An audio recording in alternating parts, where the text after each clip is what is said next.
Welcome back to my animal education series. Today we're doing yet another virtual interview, and without further ado, let's get right into the questions. So, may you introduce yourself and tell us what organization you are with? Hi, my name is Mariah Martinez, and I'm the Community Engagement Coordinator at Potter Park Zoo in Lansing, Michigan. Today we're doing a video on the gray wolf, which is a very iconic animal.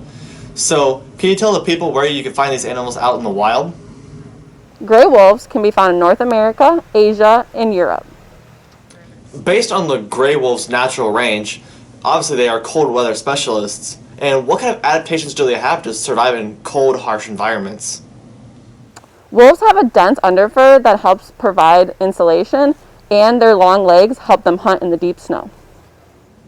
Wolves in general are very adaptable, so do all wolves live in cold climates? Wolves can thrive in both cold and warm climates, although they are primarily found in habitats that have a cold season. They can survive just fine in warmer habitats like Arizona and New Mexico. Based on the wolves' ranges in North America and Eurasia, what does their diet mostly consist of, and does it vary between the two continents? They are carnivores, so their diet is large ungulates, small animals, and carrion. The only difference in their diet between the two continents is that they eat different animals. So in North America, you will find them eating moose, deer, and elk. And then in Eurasia, you can find them eating other ungulates like mouflon, chamois, and saiga. Could you explain a little bit more about how wolves are able to take down larger prey animals? They are able to hunt such large prey because they hunt in packs, have great senses, large canine teeth, and powerful jaws. Wolves can also run up to 37 miles per hour, which helps them catch up to any prey that can run fast. Many people know that wolves live and travel in packs. Can you describe the makeup of the pack and the individual roles that wolves have within a pack? So there is a strong dominance hierarchy with a dominant male and a female at the top. This determines who gets to eat first and who breeds. Both males and females are active in attacking and killing prey, and all members of the pack will help take care of the pups. The average size of a pack is about 6 to 10 individuals, but it can be anywhere from 2 to 26 wolves in a pack. How large can one wolf pack home range be, and how do they maintain their home range? There are a lot of factors that can affect the size of a wolf's pack range. This includes the size of the pack, the geographic location, and seasonal movements of prey. According to the Fisheries and Wildlife Service, a pack's range can be anywhere from 50 to 1,000 miles. They are very territorial and will protect their territory from other packs by warning them off with scent marking and chasing or attacking intruding wolves of other packs. Gray wolves share their natural home ranges with other canids such as coyotes and foxes. How do these species interact with each other?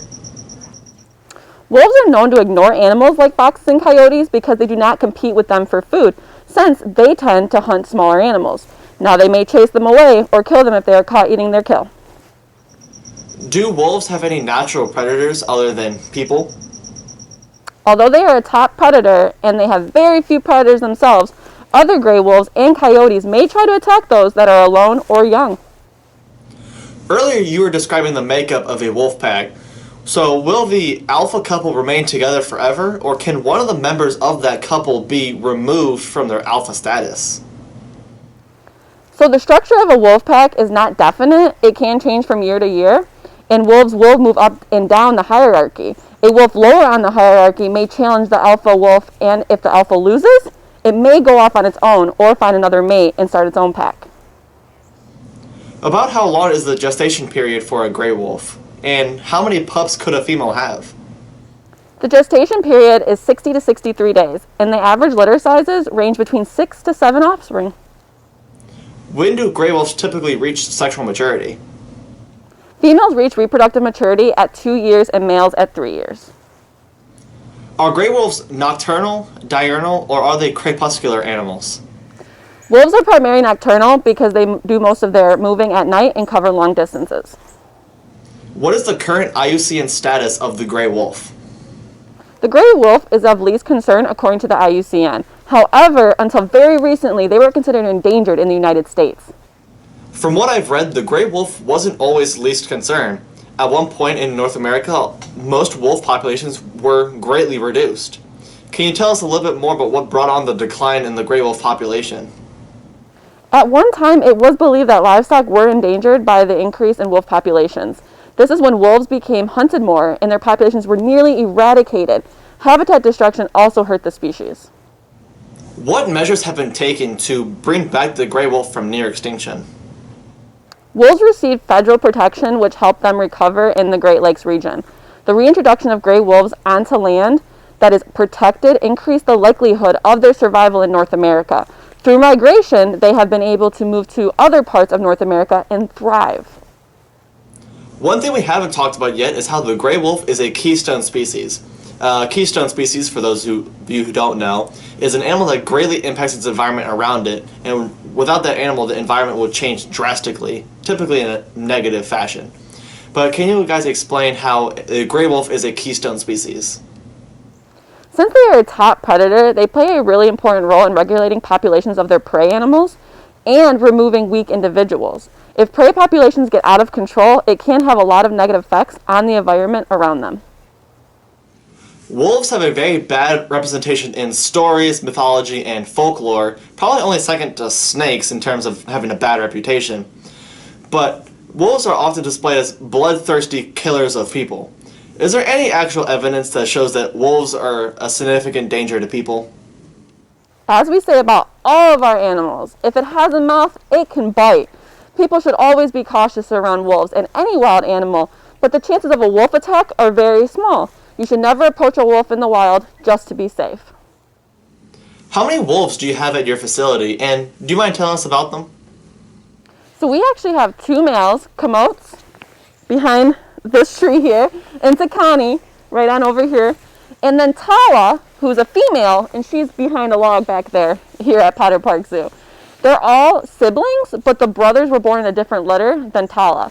Tala has been here since 2012, and the males have lived at Potter Park Zoo since 2015, and they love Michigan winters. Why do you guys believe it is important to teach people about these wolves? As we've talked about previously, wolves play a really important role in our ecosystem, and that needs to be shared with people so they understand why we don't want the species to become threatened or extinct. Thank you so much for visiting us here at Potter Park Zoo with our gray wolf friends. I want to give a big thank you to my friends at the Potter Park Zoo for helping me do this awesome video about the gray wolves. I think wolves are a super awesome species, even though I do say that a lot of animals are awesome, but I do truly believe it for a lot of animals.